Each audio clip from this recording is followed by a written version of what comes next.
Familia, bienvenidos a un nuevo episodio de su podcast La Cinemafia. Somos sus hosts, Anwar Alum, Pamela Cortés. Queremos agradecer a Sergio de Genuina Media, que está aquí haciendo la parte de audio, aquí a Dani, nuestro querido Dani, que está haciendo la parte de video, y obviamente al bellísimo, único y majestuoso Hotel Genève, que nos abre las puertas una vez más como el hogar, la casa de la Cinemafia. Recuerden que aquí se han quedado todas las grandes leyendas que de pronto nos ponen en los comentarios que por qué presumimos tanto a la Madre Teresa de Calcuta y a Winston Churchill si son nefastos. Bueno, digo, Wow. eso Sí, es... Bueno, es que la gente tiene sus opiniones y está bien, pero no pueden negar que son figuras históricas. A eso nos referimos aquí, que han venido las grandes leyendas, porque ellos no dejan de serlo, señores. Todo el mundo los conoce. Y entonces también han venido Ilia Kazan, Marlon Brando. Todos han estado por aquí y hoy tenemos una vez más a una de las piezas fundamentales de este podcast, que es nada más y nada menos que Dolly Malé, que es un ícono de este podcast. Claro que sí. Qué pena, ya no voy a hablar nada. No, bueno, Dolly, tú sabes que eres parte de la familia, eres la Kay de este podcast. Ya me intimidaron, Sí. pero muchas gracias por siempre invitarme, por siempre considerarme. Yo siempre soy muy feliz, ya saben, de venir aquí a platicar con ustedes. Los amo. Y No, bueno, los fans siempre dicen que los episodios favoritos de la Cinemafia son los tuyos. es correcto. Sí, es cierto. Sí, en serio. Luego veo sus capítulos de la Cinemafia y a todos medio les dicen lo mismo, entonces ya me siento No, mejor. pero tú eres de verdad una de De las verdad. consentidas de la gente, sin lugar a dudas. Y bueno, pues en esta ocasión vamos a hablar de otro tema en el que, para variar, Dolly es súper experta, que es, claro que sí, Por favor, no. que es Alfred Hitchcock.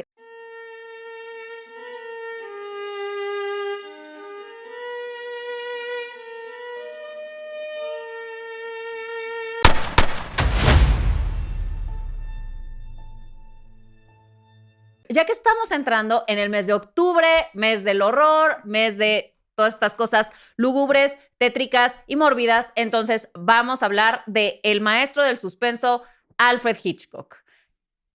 Empecemos, muchachos. Ok, no soy experta. A ver. Quiero decir que no soy experta, pero me gusta mucho Alfred Hitchcock. Sí.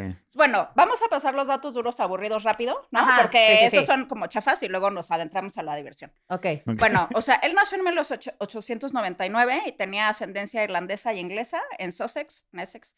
Y a mí me parece interesante que su papá era verdulero, Ujú. porque nosotros lo conocemos como Sir Alfred Hitchcock, Ujú. pero el Sir se lo ganó por su trabajo. Ujú. Sí. Pero entonces él venía de una familia media baja y eso lo hizo ciertamente acomplejado, lo cual Exacto. vamos a ver posteriormente, ¿no? Claro, era Entonces- como él tenía un problema como de autoestima Sí. por el hecho de que, o sea, ahora ser comerciante, pues, es lo más común del mundo. Exacto, pero en en esa el época- Londres de esa época Exacto. era como, Sí. era, pues sí, no. Sí, no era de la high class con la Exacto. que luego se va a topar y le van a Exacto. salir sus complejos, ¿no? Y también su físico, ¿no? Exacto. También, tu su físico, físico, la exactamente, autoestima. exactamente, ¿no? Entonces, bueno, él era muy buen dibujante y se metió a trabajar a los estudios Lasky a hacer los letreros del cine. Nosotros Sí. ahorita los ubicamos digital, antes eran con letritas, Y antes además se estaba el pintaban. cine mudo en esa época, Exacto. entonces él hacía los titles, bueno, las Sí, title exacto, cards. Ajá. exacto. Y los pintaba, ¿no? También así en las marquesinas, etcétera, los pintaba. Y antes, obviamente, no existía la carrera de cine, sino que estabas ahí en los estudios y observabas Ujú. cómo era la situación. Entonces, a él empezó a gustar mucho eso, empezó a observar todos sus alrededores y a partir de ahí un director se enfermó y él dijo, yo termino la película. Entonces, a partir de ahí fue su primer trabajo, le dieron esa chamba, la terminó y a partir de ahí le empezaron a dar. Por cierto, le dieron Number 13 para hacerla en película muda, pero se canceló y a la hora de la hora la volvió a hacer ya cuando el cine era Sí. hablado, ¿no? O sea, después. Pero ahí esos fueron sus inicios. Ujú. Ahora, de su infancia, lo que me gustaría decir, que también vamos a tocar después, son dos cosas. Ujú. Uno, su horror a la policía, Ujú. y fue por una anécdota que tuvo, que ya veo que ustedes la saben, Sí, sí. pero es de que se estaba portando muy mal, o a lo mejor ustedes tienen otros datos y me dicen, se estaba portando muy mal. Ahí la dueña de la familia, vamos a decir, era la mamá, que ahorita vamos a hablar de eso también, ¿no? O sea, él vivía como, la mamá era la poderosa, el papá era como que un verdulero que él siempre vio de menos. Pero ¿no? muy estricto. Ajá, y entonces al mismo tiempo se estaba portando muy mal, pero el papá se hartó y le dijo a la policía, castiguen a mi hijo, porque yo ya no lo quiero, o sea, ya me hartó. Entonces, la policía los agarraron, lo encerraron en un locker, hay gente que dice closet, lo que sea, En un locker lo encerraron ahí y ya luego se salió él. Y él se quedó con esta sensación de que la policía era idiota y no era efectiva porque estaban educando a un niño, encerrándolo en un closet, ¿no? O sea, en un locker, y no estaban resolviendo el problema. Entonces claro. siempre los quiso retratar como ineptos Claro. y siempre en todas sus películas quien resuelve el problema no son los policías, ¿no? Sí, sí, es la sí. gente normal. Sí, no, y Ajá. también que a partir de ahí sí le dio miedo a la policía, le dio claustrofobia el Ajá. hecho de estar encerrado y había otro dato que ya no me acuerdo, Sí. pero No, mi sigue. versión en mi mente era o sea, de la autoridad. Y era él tenía similar. un tema con la autoridad, Exacto, que no le odia gustaba, la autoridad. odia la autoridad. Ajá. O sea, o sea, de lo que yo recuerdo, o sea, obviamente, si no estoy al 100% correctamente en la madre, pero así de a bote pronto, yo me acuerdo, creo que Guillermo del Toro lo contó en alguna entrevista o de ahí lo saqué, que sí, o sea, su papá le manda una carta a la comisaría, Hitchcock va y se la entrega, y en la carta decía, encierren a mi hijo porque se porta de la chingada. Lo encierran y luego, según yo, los policías, obviamente nada más para asustarlo, dijeron, viene el que te va a dar palazos para que aprendas como en 2, 3 horas, ¿no? Y dice Hitchcock que esperar Sí, a la que espera. llegue a este cabrón a madreárselo era mucho más temeroso que el golpe. Entonces ahí descubrió como, El mira, suspenso. cabrón. La Exactamente. tensión. Ajá. Que, Entonces yo creo que los directores, incluyendo a Spielberg y a muchos otros más, creo que todo nace sus traumas de la infancia Claro. y por el resto de su vida intentan curar sus heridas claro, a través de del su cine. Sí. Sí. No, y Hitchcock era justamente eso que dices. O sea, él tenía muchas fobias y muchos miedos Ujú. y los retrataba en sus películas. O sea, Sí. todas las cosas que salen en sus películas eran cosas que a él le tenía miedo.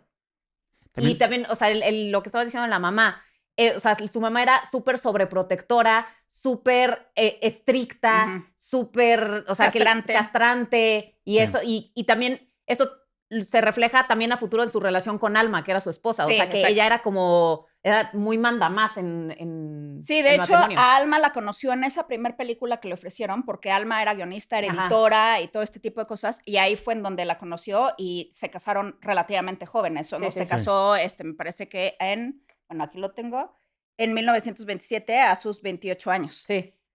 Y sí, escogió a alguien muy similar a su mamá, ¿no? Pero aparte, tengo una anécdota de la mamá, que se cuenta por ahí, leyenda urbana, de que lo hacía ir todas las noches, a pesar de que él ya era grande, o sea, a decirle lo que había sucedido en su día, a sentarse en el pie de la cama de la mamá y a darle un beso, y que él no lo soportaba, pero le tenía tanto miedo a la mamá que iba y lo hacía. Entonces sí se sentía infantilizado, o sea, los infantilizaba, que pues es un tema ampliamente de sus películas, ¿no? Claro, claro.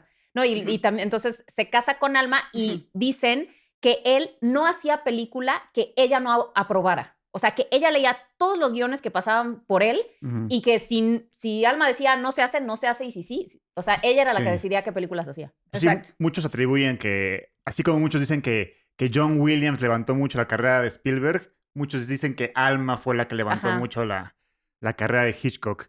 Y y sí, como justo viene de cine mudo y así, Hitchcock le interesaba más el storytelling visual que tanto que los diálogos y eso. Claro. Los diálogos se los dejaba a su esposa y él se enfocaba más en lo visual y de hecho sus técnicas me las enseñaron a mí en la escuela y son técnicas que se van a repetir.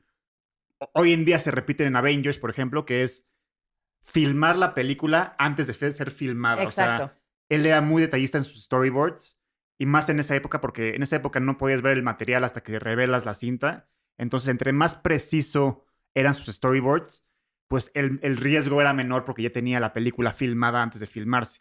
Y hoy en día es algo que también se aplica para Marvel porque como cada toma de VFX es muy cara, los directores hacen algo que se llama previs, que es filmar la película en un storyboard animado antes de filmar la película, justo para que no haya margen de error. Pero sí, todo viene desde Hitchcock. De hecho, él Sí. tiene una frase que dice que una buena película debería de quitarle el sonido y tú entender lo que pasa. Sí. Y es debido a esto. No, Y de hecho, esa era su base. O sea, él sufrió mucho este cambio del cine silente al cine sonoro. O sea, y a él no le gustaba. Decía que el cine en su máxima expresión era el cine mudo.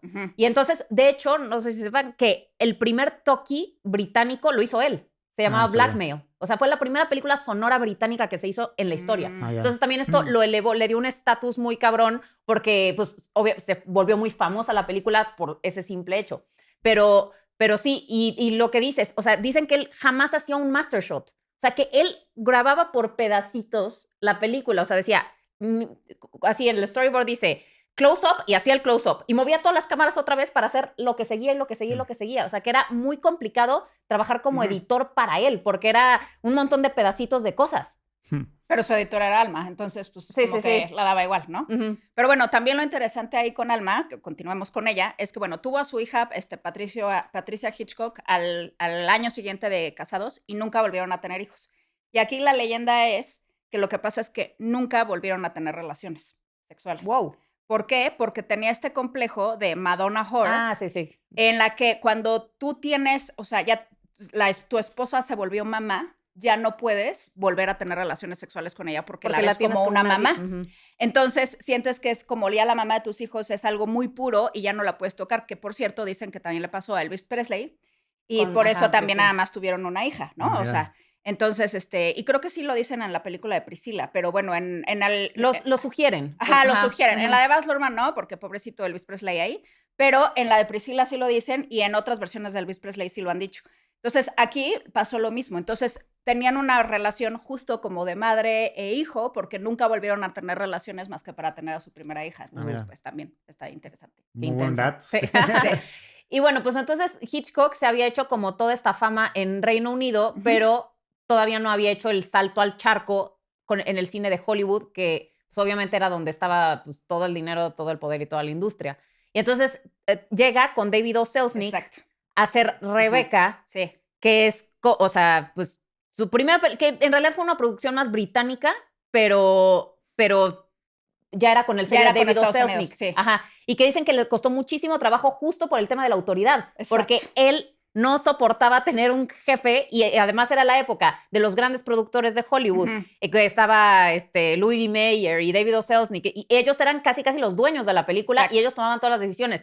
Y entonces que en Rebecca le costó mucho trabajo trabajar con él porque él tenía una visión y el otro tenía otra. Sí, pero ubiquemos que esto es 1940 y ubiquemos que David O. Selznick, para quienes no sepan, es el productor de Lo que el viento se llevó. O sea, era la película, o sea, más guau de la época. Entonces era así de, o sea, estoy trabajando con el productor de Lo que el viento se llevó y tenía un contrato con él por 7 años. Y David O. Selznick, como dato cultural, corrió a 3 directores de Lo que el viento se llevó. Corrió a 3. Entonces, era este tipo de persona que si tú no hacías lo que él te decía y la película no quedaba como él quería, te ibas. Y Victor Fleming, que es el director, es el único que le hizo caso, pero si ustedes se fijan en el póster de Lo que el viento se llevó, está David O. Selznick, Victor Fleming, porque Victor Fleming siguió instrucciones. Entonces, él juró que al traer a Hitchcock y decirle, Hitchcock, te doy un contrato por 7 años, lo iba a poder mandar así, pero pues se topó con Hitchcock. O sea, claro. No, y con esa primera película estuvo nominada al Oscar, creo que hasta ganó. Ganó mejor película del año. Y él no.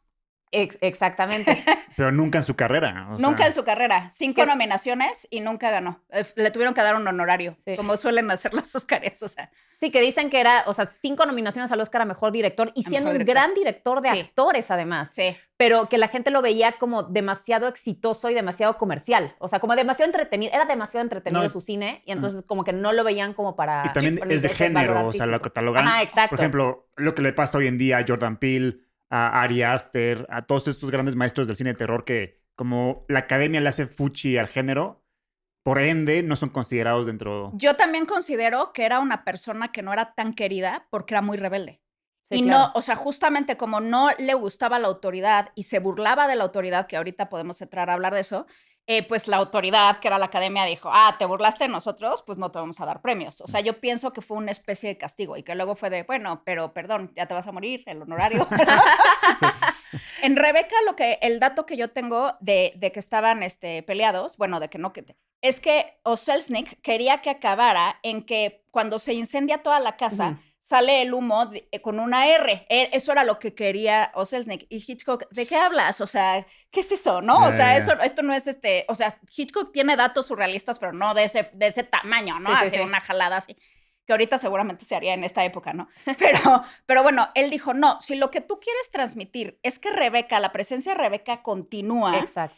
Lo que podemos hacer es poner 2 almohadas con la R de Rebeca, el fuego adelante, que se esté quemando todo y lo que no se queme sean las almohadas. Evidentemente ganó el final de Alfred Hitchcock, que es el más realista y el más... Y como estuvo nominada a la Academia, David O. Selznick dijo, bueno, este cuate evidentemente sabe lo que hace, ya no le tengo que decir nada, y lo dejó libre afortunadamente, porque entonces surgió pues el cine de autor de Hitchcock, ¿no? Que por cierto, Rebeca es una súper historia. Son de esos libros que leí Daphne en du la adolescencia de Daphne du Maurier y no mames, qué buena es. Y eso es un dato curioso de Hitchcock, ¿no? Que la mayoría de sus películas, creo que el 99% son de un libro, ¿no? Sí, sí. Ujú. ¿A excepción de cuál?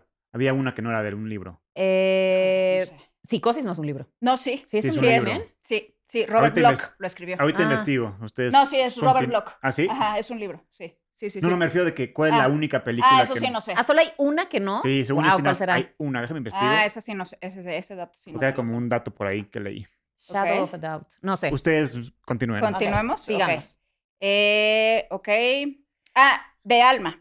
Tengo un discurso que él dio cuando ganó el American Film Institute Life Achievement Award, Ujú. que le dio a Alma, pero quiero que lo analicemos, es muy interesante.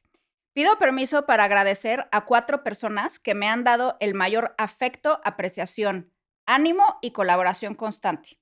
Un editor de películas, un guionista, la madre de mi hija y la mejor cocinera que he conocido. Su nombre, Alma Reville. Ah. Ah. O sea, suena bonito, pero analícenlo bien. Sí, sí, sí, sí, sí. Yo siempre No, no hay nada muy afectuoso ahí. No. Es como. nunca dice a mi pareja, Sí. nunca dice a mi esposa, nunca dice el amor de mi vida, nunca dice a mi amante. O sea, son profesiones. Exactamente. Editor, guionista, madre y cocinera. Sí, no, qué O sea, culero. yo De que siempre... divorciado al día Sí, siguiente. cuando la Si leo fuera todo el yo, mundo dice, ay, qué lindo. Yo, a mí no me gustaría que me dieran este agradecimiento, señores, porque no dice, o sea, no la ve como pareja. Entonces, Sí. la ve como compañera de trabajo, pero no como una pareja romántica. Entonces, me parece interesante. O sabes separar dato. una cosa de la otra, ¿no?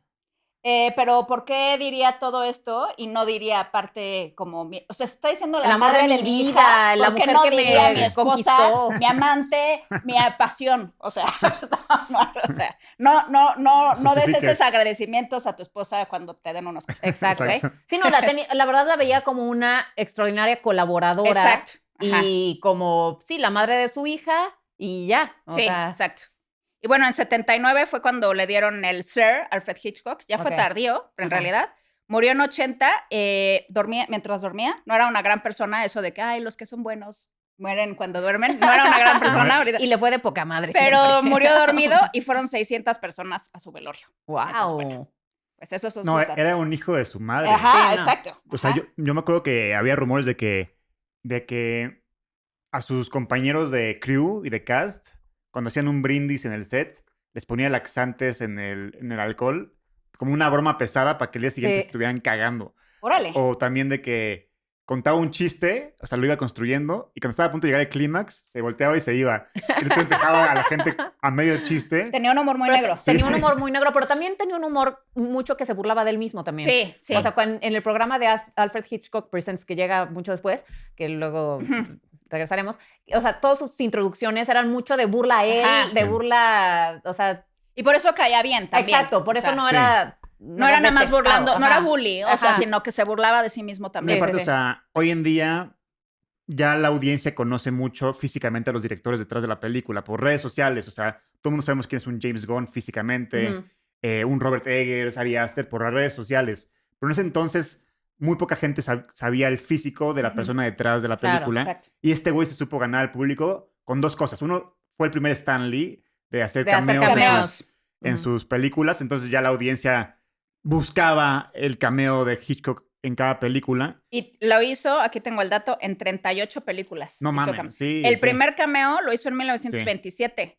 Y apareció Pero en siempre, 38. esto me lo decía mi profesor de dirección, me dijo, Anwar, si tú quieres hacer cameos en tus películas, hazlo como Hitchcock. ¿Y a qué se refería? Que lo haga muy al principio de la película, Ajá. Claro. para que una vez que se construya la película, yo no distraiga a la audiencia de la trama. Entonces, si te fijas en las películas de Hitchcock, siempre aparece en los primeros 10, 15 claro. minutos. Sí. Sale leyendo el periódico, subiéndose al camión, Sí. o sea, siempre sale, además de papeles, bueno, de Sí, caminando. apariciones muy casuales. Caminando. Y Ajá, aparte su físico era caminando, muy sí. distintivo. Exacto. Entonces, Sí. Sí, porque se dio cuenta de eso, ¿no? De que Sí. distraía a la gente estaba buscando a Wall-E, ¿no? Exactamente, Y entonces dijo, claro. no, mejor en los primeros Los 15 ya. minutos. Sí. Y luego también justo en el programa que hice Pame, ahí fue cuando la audiencia se enamoró de él, porque con el carisma, con sus chistes y así, ya se volvió una estrella. Y aparte siempre salía a presentar el programa, sí. que también lo hacía Walt Disney, ¿no? Pero, o sea, salía a presentar Sí. el programa y decía, y entonces ya la gente lo ubicaba perfecto. Luego también hizo su perfil, ¿no? Y con eso firmaba. exactamente. Con Sí, su sí, sí, perfil, con que su- era Sí. como muy buena dibujando, se abstrajo, ¿no? Y Que también parecía como lo luchador de firmaba. sumo, ¿no? Exacto. Sí. Y bueno, entonces hace estas películas, empieza trabajando con David O. Selznick al principio, después me parece que se cambia a Warner y luego llega a Paramount, que ahí es donde tiene su gran época de oro y bueno, pues obviamente los actores y las actrices con los que trabajaba era, por un lado, o sea, actores que él era como su alter ego, era el tipo que él quería ser. Entonces elegía actores como Jimmy Stewart, como Cary Grant, y que él sobre todo quería ser como Cary Grant. Sí. Ese era el güey que él se imaginaba como que era su ideal de físico personal. Ya. Y sus actrices, obviamente, la mayoría eran rubias, Sí. porque eso le recordaba a su madre. Y entonces, y también decía que era una manera muy simple de, o sea, él veía al hombre como un poco más castaño, moreno, o sea, morenón, y la mujer rubia, que era, así tenía que ser la pareja, ¿no? También sé que las escogía rubias porque como él empezó trabajando en blanco y negro, y muchas de sus películas son en blanco y negro, decía que era más fácil que se viera la sangre en una rubia. Mira. Entonces, Eso o sea, está era bueno. una cuestión sádica porque era de en blanco y negro se ve, o sea, si van a explotar la sangre, puede Se caerle ve en el pelo y se va a ver Ajá. muchísimo más frágil y tenía que ser como nieve y entonces Sí, por claro. eso. me Entonces, gusta es una mucho ese cuestión dato, sádica. Sí. Y entonces, pues hizo muchas películas con Ingrid Bergman, Ajá. Con Jimmy. con Jimmy Stewart, con Grace Kelly, bueno, después llegó Tippi Hedren, pero, o sea, siempre con Kim Novak, o sea, exactamente, o sea, eran actrices rubias, muy guapas, delgadas, y que él se enamoraba cabrón de todas ellas. Sí. O sea, que él tenía fantasías, se obsesionaba con sus actrices. Y las acosaba. Y las acosaba, sí, hasta que llegó con Tippi Hedren, que fue ya como que el punto más punto de quiebre. crítico. Sí. Ajá. Otra de las bromas que hacía él era de que les decía, a ver, vamos a hablar de tu personaje, ¿no? Para saber de tu personaje, ¿cuáles son tus fobias? Sí. Y que le decía, no, pues las arañas. Y ellos se abrían por completo porque Sí, creen sí, que sí. el director los está cuidando, ¿no? Y era así, perfecto. Y un día después llegaba, no, toma, te doy un regalo. Abría caja de arañas, el actor así Sí, sí, sí, aventando, sí, y luego, acción, ¿no? Porque Sí, ya sí, la sí. tenía. Entonces era de estos directores, como ahora se acusó a Bertolucci y así, de que hacía sufrir a los, o Von Trier, Como ¿no? Kubrick, sí. Ajá, Sí, que hacía torturaba a sus actores. con sus miedos reales y conociéndolos, o sea, tenía este sadismo también de hacerlos sufrir para, según él, lograr grandes actuaciones. Claro. Y ahí es donde te preguntas si eso es válido o no. No lo hagas, Anor. No. O ya lo hiciste. No te vuelvas esa persona. Hoy en día te cancelan. Sí, y claro. valió Sí, madre tu ahorita carrera. ya, ajá. Hoy en día no puede existir ni un Hitchcock Y ni la un verdad no Kubrick. creo que sea necesario, sinceramente, pero No. ellos lo veían como una Como cosa. parte de- Claro. Ajá, pero yo creo que sí le salía el Y si, sádico que los tenían dentro. estudios te lo permitían, no tienes límites, pues qué Estaba chingados. normalizado, ¿no? Sí, Era exacto. como, es por el arte, ¿no? Sí, Y exacto. Claro. también lo que dices de que cuando lo encerró el policía, también tengo una leyenda urbana de que cuando había veces en que les decía, bueno, vamos a ensayar que los secuestran, ¿no? Los encerraba en un cuarto a ellos y les decía, ahorita vengo por ustedes, y los dejaba ahí horas justamente para luego regresar y ya sientes cómo se siente esto, ahora vamos. Ahora o sea, vas. les quería causar claustrofobia, todo este tipo de cosas para que estuvieran en un estado alterado y así actuaran. No, y otro dato es que, a ver, lo conocemos todos como el maestro del suspenso, pero en realidad ese apodo no le encantaba, porque él decía, es que yo soy mucho más que suspenso, o sea, porque la verdad es que tiene, pues, dramas, tiene películas de todo tipo, que él le gustaba más como el maestro del shock, o sea, él le gustaba como el shock o la intriga, pero tanto el suspenso no, porque él decía que tenía más, y por eso él sentía que no lo tomaban en serio para premios, cuando él tenía pues toda esta cartera de películas espectaculares que no necesariamente eran suspenso y horror. Entonces, digo, lo usó como, o sea, porque pegó entre el público. Y era un gran que mercadólogo. Pero no le encantaba en realidad. Y justo lo que decía, lo que tú platicaste, que está más detallado de la anécdota, pues él decía, ¿no? El verdadero suspenso está antes del disparo, no en el disparo. Sí, y probablemente lo aprendió de ahí. Igual en la escuela de cine me decían, a la hora de escribir guiones, decían como que escribamos, si queremos generar suspenso, lo generemos como Hitchcock. Porque hay diferencia entre sorpresa y suspenso. Sorpresa es que dos personas están cenando y de nada, ¡pum!, explota la bomba, ¿no? Suspenso, como Hitchcock lo hace, es cortas a las dos personas hablando y abajo tienes una toma de una bomba. Entonces tú como audiencia tienes el suspenso de que en cualquier momento va a explotar la bomba. Entonces esa tensión es la que te mantiene al borde del asiento de principio a fin. Entonces esa es la diferencia entre sorpresa y suspenso. No, y otra cosa también que decía es que él jugaba en contra de las expectativas. Entonces lo que él planteaba era que si tienes una cocina que se ve como del gabinete del doctor Caligari, esperas que alguien salte en una mesa y se ponga a gritar.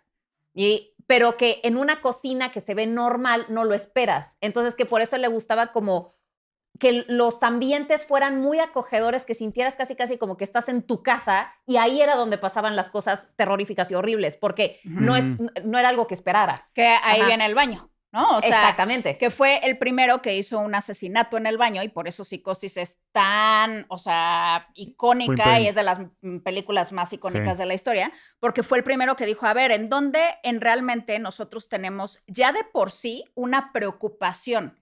Y dice, en el baño, pues te sientes vulnerable porque estás haciendo cosas que no quieres que nadie te vea hacer, ¿no? Y pues así siempre cierras la puerta como con doble llave y cosas así. Y entonces, aparte que entren y te abran, te pone nervioso. Ahora que entren, abran y lo lleva al extremo, ¿no? Entonces, o sea, por eso a la gente le daba, ahorita ya la gente lo ve como X, pero en esa época a la gente le dio miedo bañarse. O sea, sí entro y le daba mucho. Yo tengo todavía conocidos que dicen, yo vi Psicosis y me da mucho miedo viajar sola por bañarme en un hotel sola.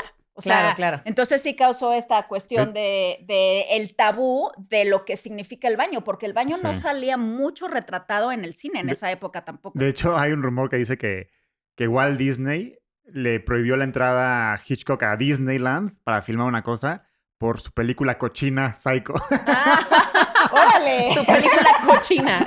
No, a ver, es que la verdad este era un tipo muy rebelde. No me acuerdo en qué película fue exactamente, que, a ver, era la época del código Hays, que era de los buenos modales y de que querían que las películas americanas, era censura para que las películas americanas reflejaran los valores que quería promover Estados Unidos. Entonces, no podía haber nada de relaciones homosexuales, no podía haber besos de más de tanto tiempo, no podía interraciales. Jamás cosas interraciales, jamás tomas del baño justamente, del excusado, siempre tenía que salir tapado, o sea, muchas cositas que era como, esto es lo que queremos proyectar como Estados Unidos y la industria de Hollywood.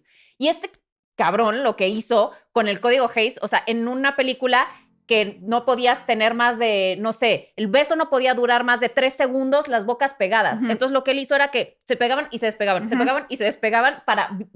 Ahora sí que pasarse por los huevos el código Hays. Es Notorious, es con Ingrid Bergman y Cary Grant. Y justamente tú ves la escena y están hablándose así, o sea, hacen diálogos así nomás. Exacto. Y se están besando mientras... Entonces es súper ingenioso porque, está cumpliendo la regla. Exacto. Pero lo anunciaron luego como gran mercadólogo, el beso más largo de la historia y todo el mundo fue por morbo a verla y era aparte Notorious, entonces... Sí, eso está súper buena esa parte. Y lo del baño que dices, fue el primero que filmó un excusado abierto. Exacto. Y también fue en Psicosis, obviamente, o sea, lo que tiran ahí fue el papel que rompe Marion, ¿no? O sea, rompe sus cuentas y le jala, pero hay una toma al excusado jalándole, cosa que fue la primera vez también que sucedió, porque nadie jalar un excusado hoy, que tabú. Entonces, o sea, todo eso lo rompía, era maravilloso. No, y también en Psicosis, o sea, fue una película que a ver, nadie esperaba que él se reinventara a esa edad, porque creo que ya tenía como 60 años, no sé, ya era grande. Y entonces como que muchos decían, no, pues ya se habían acostumbrado a su estilo de cine, de alguna manera. Y de pronto llega Psicosis y o sea, nadie lo vio venir por ningún lado. De hecho, él ponía, o sea, su figura, o sea, recortes como de cartón afuera de las salas, y que decía que no podías entrar una vez que había empezado la película porque tenías que verla desde el principio y que de verdad todos los cines respetaron eso y si llegabas tarde a la película no te dejaban entrar. Chido. Y también eso es muy importante en esta película en particular porque fue, no sé si la primera era muy inédito, muy insólito que la protagonista se muriera a la mitad de la película. O sea, eso nunca se, bueno, era sí. rarísimo. Y Janet Leigh ya era famosa. Es como si ahorita pones a Nicole Kidman, anuncias la película con Nicole Kidman así en el póster, y obviamente nunca vas a pensar que se va a morir, ¿no? Sí. Y a Claro. o sea, la media hora se muere y todo el mundo así que pasó. Ahorita ya nos seguimos sorprendiendo en Game of Thrones de que se murieran los protagonistas. Exacto. Imagínense en esa En época. esa época, No, y claro. o sea, juega con la expectativa. También tú crees que Norma Bates es la villana, o sea, la mamá de Norman Bates, y tú crees que la mamá es la que está matando a las víctimas, y luego al final te das cuenta que es Norman Bates vestido de Norma Bates. Sí, exactamente. No, Sí. y o sea, el hecho de haber logrado en esa época personajes icónicos, o sea, hasta la fecha todo el mundo sabe quién es Norman Bates y quién es Marion Crane. Sí. O sea, que esos nombres de sus personajes se volvieran como icónicos y que se volvían parte de casi referencias. Ese parece un Norman Bates que parece un psicópata. O sea, Sí. es el poder justamente de mercadólogo de genio que tenía. Sí, la a lo verdad. mejor la audiencia no sabe el nombre Norman Bates, pero, o sea, creo que lo que más quedó en el colectivo del mundo fue la escena del baño y la música. La música. Y la toma de la regadera, de la coladera que está limpiando la sangre, que eso se ha replicado en el cine 1000 veces. incontables veces, ¿no? Pero yo creo que sí, Norman Bates es un meme. O sea, ya sabes, es un nombre que se quedó para definir. No, y la volvieron a hacer serie y todo esto, ¿no? Sí, por eso, exacto. Bates Motel. Bates Bates Motel. Motel. Que está muy bien hecha porque está también construido los personajes, tanto de Norma como de Norman, que tú como audiencia dices, ojalá y el niño sí acabe con su mamá. O sea, me refiero de que... Porque pues, tiene un complejo de Edipo ya hecho y derecho. Sí. Está enamoradísimo de su mamá. Y la mamá como que también está un poquito enamorada de su hijo. Entonces, están tan bien construidos los personajes que tú dices, ojalá y acaben juntos. A mí no me encantó, fíjate. ¿No O te sea, gustó? no la terminé de ver porque la primera temporada no me atrapó. La última es la que se cae por completo. Ah. Pero a mí la construcción se me hizo muy buena. Y ahí descubrí a Olivia Cook. Ah, ya. Ok. Sí, entonces sí. Pero bueno. No, pero la verdad es que Pero bueno. Psicosis, de hecho apenas creo que, bueno, no me acuerdo qué medio fue, que sacaron las 100 mejores películas de toda la historia y Psicosis es la número 1. Sí. O sea, es que exacto. el juego que planteó es brillante. O sea, y también muchas cosas. O sea, es un tipo que claramente leía a Freud y le gustaba. Porque, o sea, la casa es el super yo que está arriba, que es la mamá que vive en la parte de arriba, y abajo está el ello, El inconsciente. en el inconsciente, en el sótano. O sea, todos estos detalles que tiene es de verdad una genialidad. O sea, y el foreshadowing también, los reflejos que en los vidrios, en los espejos, que te dicen muchísimo de qué está pasando. Toda la conversación que tienen Marion y Norman cuando ella está comiendo, toda está rodeada de pájaros. Sí. Y son pájaros aparte que están a la hora de, o sea, para como cazar. atacándole. Ajá, o sea, están como agazapando y hasta le dice, es que comes como un pajarito, ¿no? Y cosas así. Sí, te está dando todos los, ahí es donde hay muchísimas frases buenísimas, como que él dice, el mejor amigo de una mamá es su hijo, o algo así. Y ¿para qué necesita un amante, una mamá si tiene a su hijo? Cosas así súper edípicas que hasta Marion hace como que caritas así, ¿no? Pero están todos estos pájaros que son símbolos de él, ¿no? Porque son símbolos fálicos, que también entraremos a eso, y pues está ahí el cuchillo, que él siempre decía que prefería matar con un cuchillo porque era algo íntimo, y es símbolo fálico porque penetra. Sí. Entonces, él tenía estas fantasías de violación, y tan las tenía que por eso acosaba a sus actrices y las quería casi violar. Entonces, lo sublimaba en sus películas, o sea, violándolas con el cuchillo, porque penetra, es un símbolo fálico. Entonces, pues por eso le gustaba muchísimo más matar en sus películas con cuchillo y con pájaros, que también es un símbolo fálico dicho por Freud. O sea, también los pájaros. Entonces, también siempre está puesto pájaros, también los pájaros atacan a la rubia frágil. Claro. No, etcétera. Y por ejemplo, en el caso de Psicosis en particular, es un tema de castigo. Exacto. O sea, la castiga por puta, básicamente. Sí. Ajá. O sea, porque de hecho ella creo que al principio sale con un amante. Ajá, pero sale al principio como elegantiosa y más vestida en colores claros, y ya a partir de que se acuesta con el tipo, la viste de colores negros, o sea, como más oscuros, para como plantear que ya cayó en el pecado, y entonces a partir de ese momento la quiere destruir. Y estamos viendo como voyerismo, que a él le encantaba el voyerismo, nos metemos por la ventana a ver que son amantes y que están planeando escaparse y robar dinero y todo eso, pero tienen una relación en esos días ilícita, porque no están casados. Exacto. Y está él sin camisa y ropa interior y así. Entonces, claro, las castiga por eso, no porque nada más las desee, sino las castiga porque son mujeres emancipadas en su sexualidad, ¿no? O sea, entonces son atrevidas para esa época y por eso las castiga, igual a lo de los pájaros. Ujú. A mí lo que me impresiona es la cantidad de géneros en la que jugó Hitchcock. Y de hecho fue pionero en muchos, pero... Y todos le salieron bien. O sea, por ejemplo, está el slasher, ¿no? Con Psycho. Está el survival movie con Lifeboat. También está el monster movie con The Birds. Que luego le dio hincapié a Jaws y a Anaconda y todas estas películas que conocemos. De hecho, cuando vimos la de Nope, me volteé con Pame cuando terminó la película. Le dije, este es el The Birds de Jordan Peele. Pero también, ¿cuál más género jugó? El noir. Ajá, claro. Entonces, Mucho, ¿no? Está cabrón, la verdad. Sí. O sea, todo dentro del suspenso thriller, ¿no? Pero sí. Y sin comprometer porque cine de autor. Exacto. Sus mismas temáticas, su mismo estilo y todo. Que por cierto, en Lifeboat se peleó horrible con John Steinbeck, que es el que escribió la novela, porque dice que hizo sus personajes súper exagerados y que él naciera súper, y que John Steinbeck le dijo, yo no lo escribí así, y que de hecho él quiso detener la distribución de la película y al final, salió, pero que estaba muy, muy enojado de que él había hecho lo que se le hinchaban los huevos con su libro.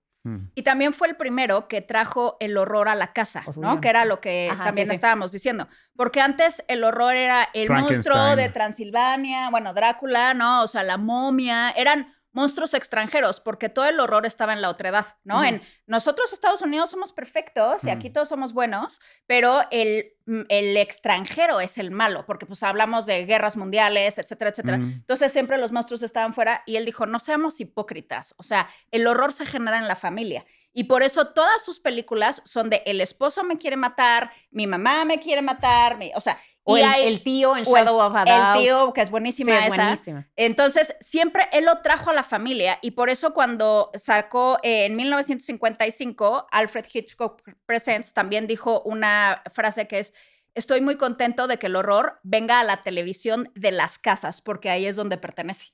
Entonces, se me hace una gran educación porque trajo a voltear a la gente a verse a sí mismo y a decir...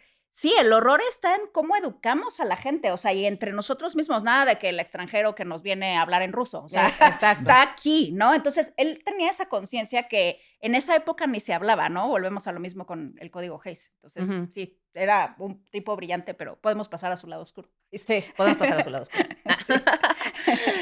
Que llegó sobre todo con The Birds. Sí, o sea, siempre estuvo enamorado, ¿no? O sea, como decíamos, pero sí, hablemos de The Birds si quieres. Ajá, con Tippi Hedren. O sea, lo que sucedió es que Grace Kelly estaba súper enamorado de ella, ¿no? O sea, de Grace Kelly estaba enamorado, pero la veía súper platónica, a ella no la acosaba ni nada, precisamente porque Grace Kelly era una niña bien. O sea, Grace Kelly era de estas actrices, porque en general en esa época, las actrices no eran tan niñas bien, no eran niñas muy guapas, pero que necesitaban dinero, entonces medio las prostituían y las hacían cosas horribles, y Marilyn Monroe, ya sabemos la historia, Rita Hayworth, todas ellas, que en realidad hasta los papás las entregaban así de hagan lo que quieran con ellas. Eran esclavas de los estudios. Eran esclavas, o sea, y les hacían horrores, ¿no? Pero Grace Kelly no. Grace Kelly era una niña bien de Filadelfia, era rica y tenía una familia sustentable. La familia era de, no, mi hijita, ¿cómo te vas a meter de actriz? O sea, como lo que sucede y todo eso. Hoy en día. Y ella era rebelde y dijo, no, claro que me voy a meter. Pero era una niña muy bien que tenía mucho sustento. Entonces, cuando llegó a Hollywood... Ajá, exacto. Cuando llegó a Hollywood, todo el mundo la respetó porque es de, uy, no, con ella no nos podemos meter porque es de familia bien, etcétera, etcétera. Entonces, nadie nunca le hizo nada y ella tenía mucho poder. Entonces, Alfred Hitchcock la veía así como, uy, o sea, la niña high, o sea, entonces la respetaba muchísimo, pero siempre estuvo enamorado secretamente de ella. Obviamente, Grace Kelly se casa con el príncipe, dinero, se va a Mónaco. Y Hitchcock lo sintió como una traición personal, porque Hitchcock estaba planteando toda la cuestión de hacer más películas con Grace Kelly. Le tenía muchísimas películas en su lista, y Grace Kelly fue así de, sí, Hitchcock, pero voy a trabajar contigo, pero no, y obviamente no la dejaron, y Hitchcock se sintió profundamente traicionado. La venganza de Hitchcock fue, voy a hacer ahora a una Grace Kelly superada, o sea, este complejo de Pigmalión, ¿no? Sí, o sea, el hombre creando una mujer para él, ¿no? Entonces, por eso quiso traer a una actriz que no tuviera nada de fama, para que él la pudiera controlar por completo.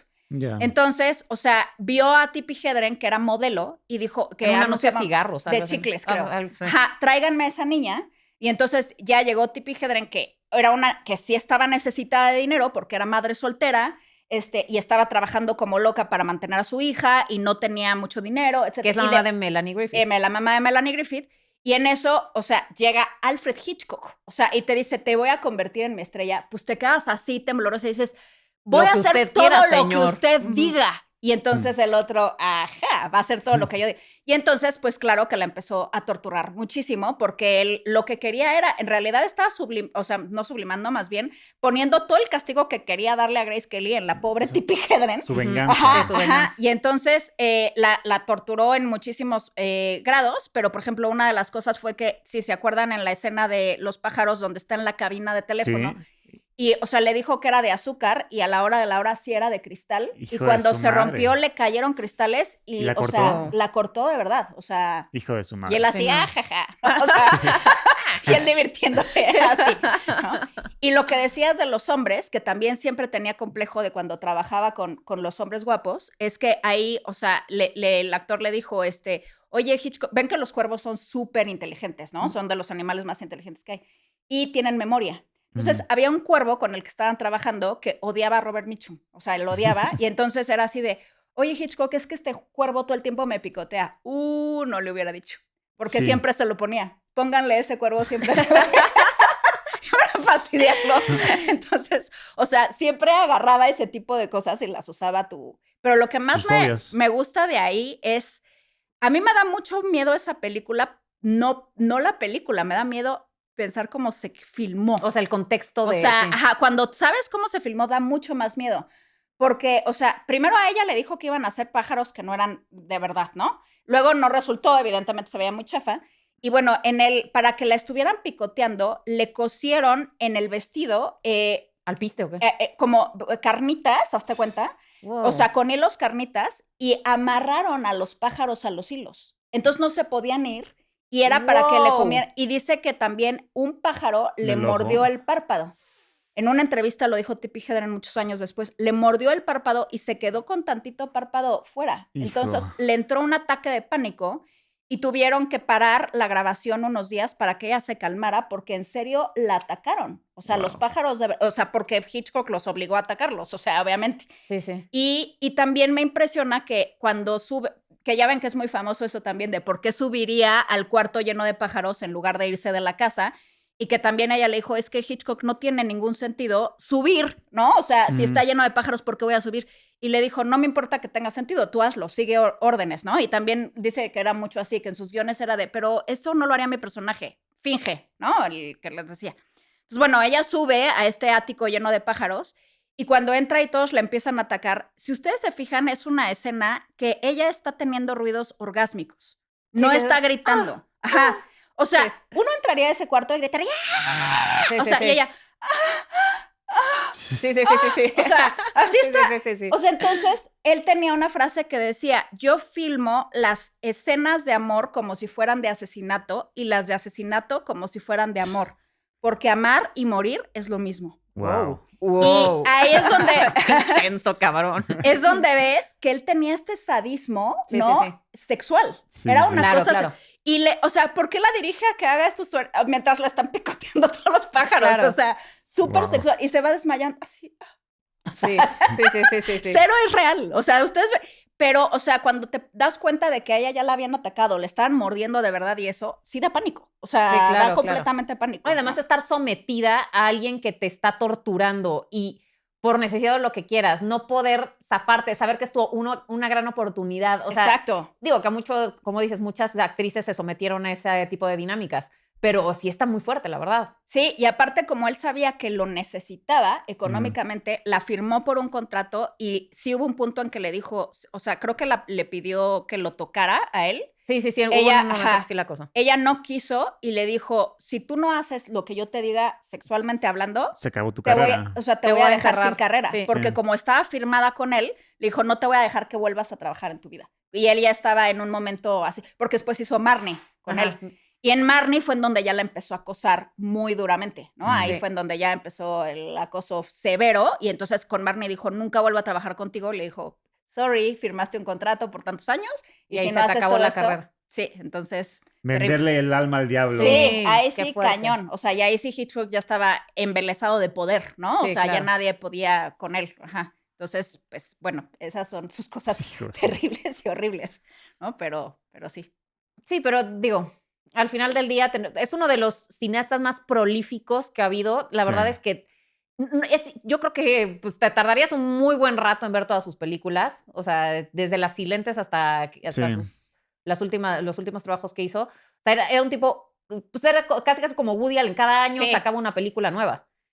Y la verdad es que su genio es innegable. O sea, obviamente Sí. sus métodos, o sea, y es como Son persona cuestionables, fue un pero tipo sí. hipercuestionable y muy reprobable en muchos sentidos, pero pues las joyas que nos entregó a todos y, o sea, la gran filmografía que tiene, pues no tiene comparación. ¿Cuántas tendrás? ¿50, 60 películas? Sí, No, y más o además la menos. influencia que representó para tantísimos cineastas. O sea, el Dolly Zoom, que también se le llama toma vértigo, Vertigo Shot. que es la que usa mucho Steven Spielberg, En por Jaws. cierto. En Ujú. Jaws, en muchas películas la usa Steven Spielberg. La inventó él. Bueno, o sea, no la inventó él, pero fue el que la hizo mainstream. Y todas las películas de horror tienen una escena en el baño. Exacto. Todas. O sea, yo Sí, ya sí, hasta sí. lo siento cliché. Veo el baño y yo, ahorita va a pasar algo. Y eso Sí, es gracias claro, a claro, Hitchcock. eso es gracias a él. No, y también, sí. por decir, la influencia que tuvo en la nueva ola francesa. O sea, Ujú. porque era de los autores más estudiados Con Truffaut. Ujú. por Truffaut, por todos ellos.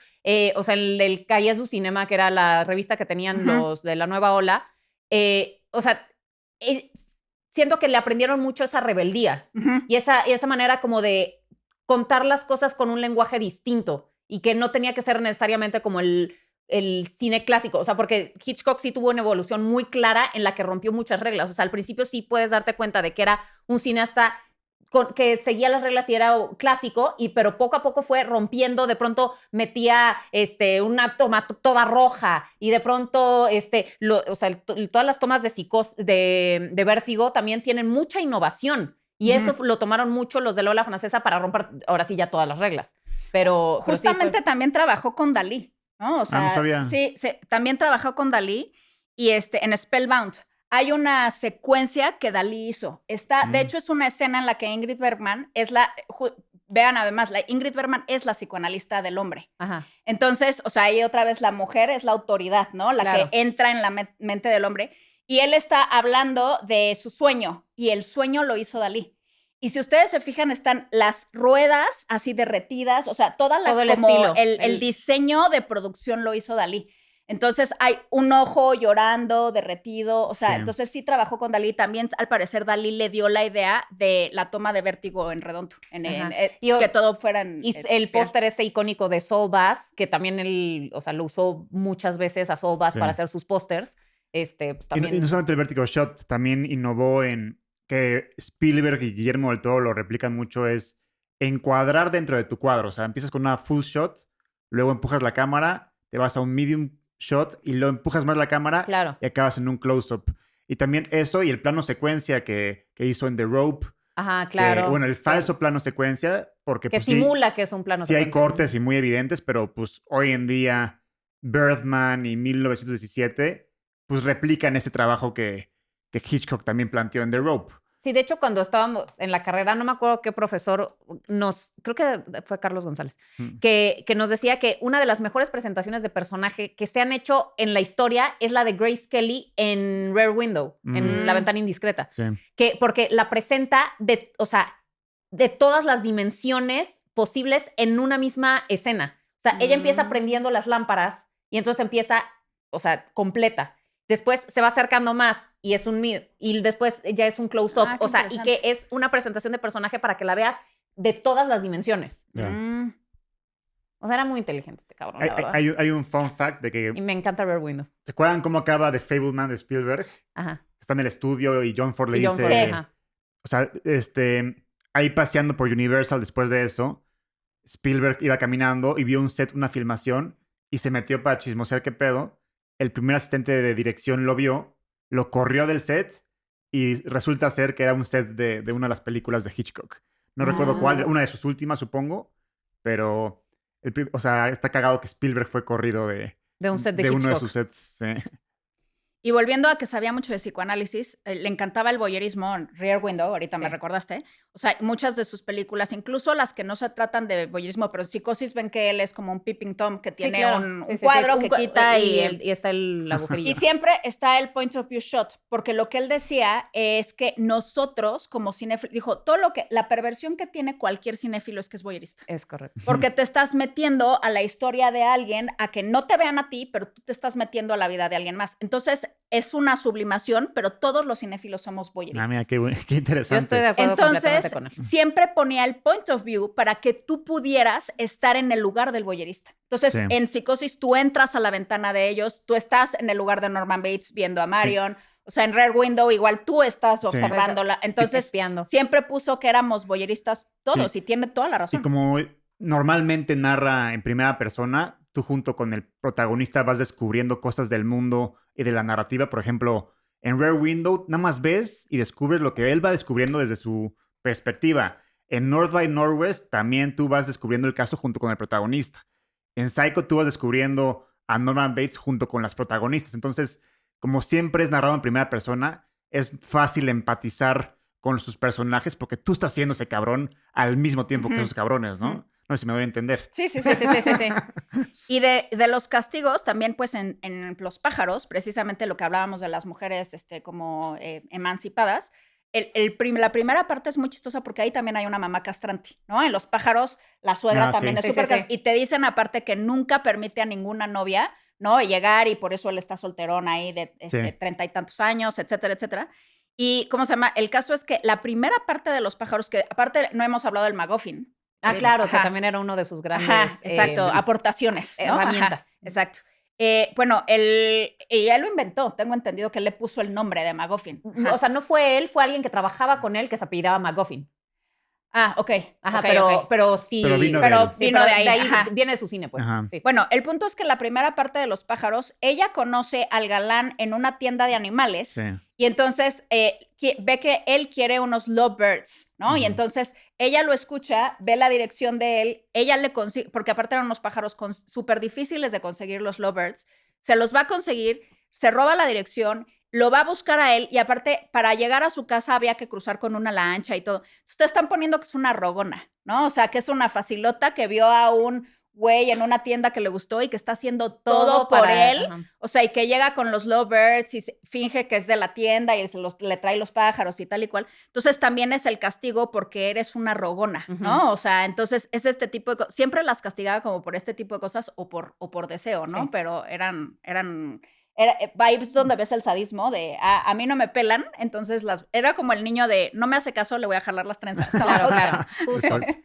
No, y digo, para los que no sepan qué es MacGuffin, es esta herramienta que se usa en el cine, que es un objeto que simplemente sirve para hacer avanzar la historia. O sea, es la piedra filosofal, el halcón maltés, el portafolio de Tarantino. O sea, pero que distrae, ¿no? Exacto. Te hace pensar que todo se trata de algo sobre eso y no. Y en Los pájaros lo dije porque es como iba a conseguir ella unos pájaros para el protagonista. Tú creías que se trataba, por eso se llamaba Los pájaros. O sea, ahorita ya sabemos todos que era por el ataque después, pero como al principio pone de Los pájaros, es por esto, y crees que se trata de eso y no. Y en Psicosis crees que es porque Marion se está robando dinero y está escapando porque toda la primera media hora es de que ella se está robando el dinero de su jefe y está escapando, ¿no? O sea, entonces esas cosas en que tú crees que se va a tratar de algo y a la hora de la hora te rompe la narrativa totalmente. Es una vuelta de tuerca, pero al principio de la trama en lugar de al final, ¿no? También, un distractor. Sí. Y pues bueno, creo que abarcamos bastante bien. Rápido, películas favoritas. Psicosis y Los pájaros. Psycho tiene que ser la número 1. Sí, yo también creo que Psicosis fue su obra maestra. Sí. Indiscutiblemente. A mí me encanta The 39 Steps. También es buenísima. Sí. Notorious, Strangers on a Train. Sí, buenísima. Buenísima. North by Northwest también me encanta. Y la escena esa icónica de Cary Grant corriendo con el avión. O sea, es que tiene muchas que son inolvidables. Sí. También tiene, es que no me acuerdo si es Sabotage o Saboteur la que termina en la Estatua de la Libertad. Es una de esas dos. Es que tienen nombres muy parecidos, ¿verdad? Sí, Saboteador y Sabotaje. Es que aparte él decía, ese es otro dato, que era mejor ponerle nombres cortos a sus películas para que te acordaras. Porque si te ponías un nombre ahí eterno... Una de mis favoritas de él, que la vi muy chiquito y dije, puta, este güey no sé quién sea, pero me hace sentir muy bien y me gusta su cine, es una que se llama Dial M For for Murder. Murder. Buenísima. Buenísima. No Sí. mames. Y luego la volvieron a hacer con Gwyneth Paltrow y Michael Douglas. Sí. Hay un remake. Este no lo vi. Es bueno. ¿Quién lo dirige? No sé quién lo dirige, porque no es famoso, pero también sale Viggo Mortensen. Son Ah. ellos tres. Ya. Es un buen remake. Ah, es lo un voy a buen ver. remake. Ah, es Sí. la de A Perfect Murder. A Perfect Murder. Ah, no lo he Ya, visto. claro, Exactamente. claro. Pero es un buen remake. Sí, Ah, sí. mira. Sí, También sí, vi sí. que, o sea, me acuerdo que él hizo el remake de Mrs. and Mr. Smith. Smith. Sí, Hay claro. un chingo de películas, la Sí. neta. No, Muchas The Lodger, películas. Lifeboat también es muy buena. Lifeboat es buenísima. Es buenísima. Y Mr. and Mrs. Smith se trata de una pareja que se va a matar entre ellos. Sí. O sea, sí es tal cual. O sea, la de Brad Pitt y Angelina Jolie sí agarraron ese. No Sí. se trata de lo mismo, pero la idea es la misma. Sí. Sí. Y justo volvemos a que era de el horror en la familia. O sea, quien Claro. te quiere matar es más cerca, es el más cerca. Bueno, de ti. Rare Window a mí me fascina. Ah, Rare Buenísima. Window es buenísima. Y hay un remake Paranoia de Shia LaBeouf. Ajá. Digo, está años luz No, por pero está debajo. entretenida. No siento Está que más divertida. ¿no? está O más sea, divertida, es más ligera. No, Sí. no tiene todo ese... Sí, Pero exacto. Rare Window es brillante. Sí, buenísima. Híjole, es que tiene tantas.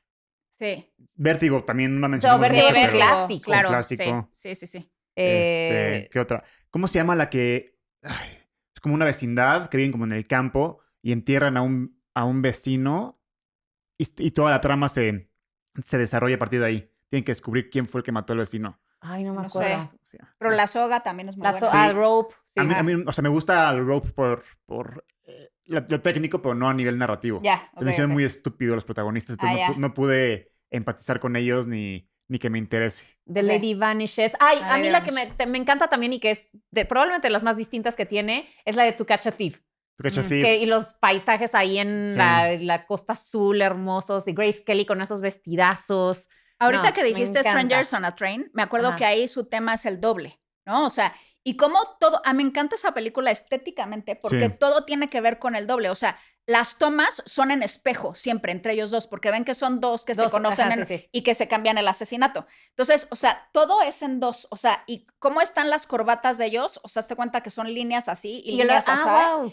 Luego, incluso la iluminación, que él tenía mucho del expresionismo alemán, de las sombras y las luces y de ver quién era. Por eso, o sea, Norman Bates siempre está en sombra y cuando está Marion está en luz, ¿no? O sea, y incluso Norman está medio, los pájaros tienen unas sombras gigantes, ¿no? Casi muy del expresionismo alemán. Sí. Y cuando incluso Norman Bates empieza a sonar la musiquita así, turun, turun, de que ya se va Marion Bates y la va a empezar a hacer algo, se oscurece por completo, ¿no? Entonces también él tiene mucho del expresionismo. Pero bueno, mi punto es que en Strangers on a Train, todas las persianas se hacen en líneas, como para que veas, o sea, que se van a hacer así, ya saben. Como ya que se van a Ajá, y compenetrar. aparte por Ajá. el tren, que todo es como rieles, o sea, Sí, sí. todo es como Sí. rieles. Y siempre hay dos mujeres, hay lentes, hay dos reflejos. Todo muy Todo es espejado. con el doble. O sea, mira. porque está hablando del doppelhanger, que Ajá. también es del expresionismo alemán y de lo que Digo, implica tener una identidad diferente. Entonces, Creció también era viendo su tema. cine de Fritz Lang, entonces Exacto, Sí, claro. exacto. Entonces habla mucho de del ahí viene doble su también. inspiración. En Vértigo es otro tema del doble, ¿no? O sea, Sí. entonces tiene mucho del doble también. Carlota, ¿cómo se llamaba? Carlota Valdés. Ah, Carlota Valdés.